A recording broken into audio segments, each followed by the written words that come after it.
There will never be a point in your life where it's the right time to do a great thing. If you're waiting for that perfect moment, that perfect timing, it's not going to happen. You know what you have to do? You have to create the perfect time and the perfect opportunity and the perfect situation. Is that a lot of people become comfortable.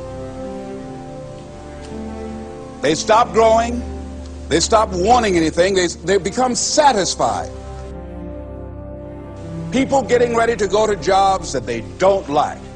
Jobs that are making them sick. You see, when you're not pursuing your goal, you are literally committing spiritual suicide. When you have some goal out here that you're stretching for and reaching for that takes you out of your comfort zone, you'll find out some talents and abilities you have that you didn't know you have. When the messenger of misery visits you, what are you going to do? What will keep you in the game? There are things that you think you'll never need to know, that you may only need to know one time in your life, but that could save your life because you had that knowledge. Unless you attempt to do something beyond that which you've already mastered, you will never grow. What is it that you looked at some point in time and you decided that you couldn't do it, that you talked yourself out of it? If you're waiting on your next door neighbor to make it happen for you, it may not happen. If you're waiting on your mother or your father, they may be so ancient in their thinking that they don't understand this opportunity that you have. And if you're waiting on them, it may never get done. You don't beg average people to be phenomenal. You don't beg good people to be phenomenal. You just are phenomenal, and you will attract phenomenal. What reason can you remember that you can call on, that you can reach on, that can make you get back up? Find that reason. If you're not where you are, if you're not where you want to be, if you don't have what you want to have, if you're not where you think you should be at this particular place, it has nothing to do with the system, but it has everything to do with the fact that you're not making the sacrifice. I want you to make that dream become a reality, because if you don't, you will be working for somebody else to make their dreams become a reality. Everybody is against you or don't believe in you no more. And let me tell you something, that's a lonely feeling. It's a lonely feeling, particularly people that you're doing it for. Most people take their greatness, take their ideas to the graveyard with them. Listen to me, if it was easy, everybody would do it. There are people right now who are working who don't want to work. There are people who hate their jobs, but they keep getting up to do it.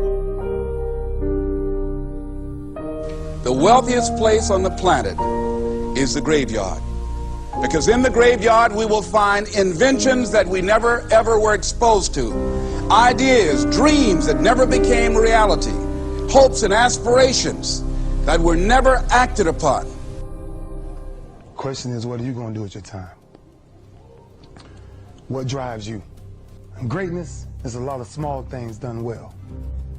Day after day, workout after workout, obedience after obedience, day after day. When things don't work out for you, when things happen that you could not anticipate, what are the reasons that you can think of that can keep you strong? You will never ever be successful until you turn your pain into greatness, until you allow your pain to push you from where you are to push you to where you need to be. Stop running from your pain and embrace your pain. Your pain is going to be a part of your prize, a part of your product. I challenge you to push yourself. See, it's easy to be on the bottom. It doesn't take any effort to be a loser. It doesn't take any motivation, any drive in order to stay down there on a low level. But it calls on everything in you. You have to harness your will to say, I'm going to challenge myself. I mean that what you did last week don't count. Today is the only important day. There are 86,400 seconds in a day, and how you use those are critical. You got 86,400 today, and what you do today is going to cement who you are. Nobody's going to talk about what you did last week. That the biggest enemy you have to deal with is yourself. There's an old African proverb that says, if there's no enemy within, the enemy outside can do us no harm. you have this opportunity of a lifetime. It means absolutely nothing if you don't take advantage of it in the lifetime of this opportunity. I got a saying that when life knocks you down, try and land on your back, because if you can look up, you can get up.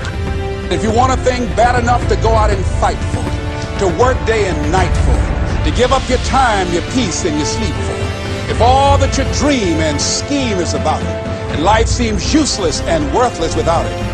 See, it's time now. If you want to make this your decade, you've got to start saying yes to your life. You've got to start saying yes to your dreams, yes to your unfolding future, yes to your potential, as opposed to saying no. When you die, die on E. Leave no dream left behind, guys. Leave no opportunity left behind. When you leave this earth, accomplish every single thing you can accomplish. Listen to me, you're going to be here one day, but you'll never get here if you give up, if you give in, if you quit. And finally, guys, you got to want to succeed as bad as you want to breathe.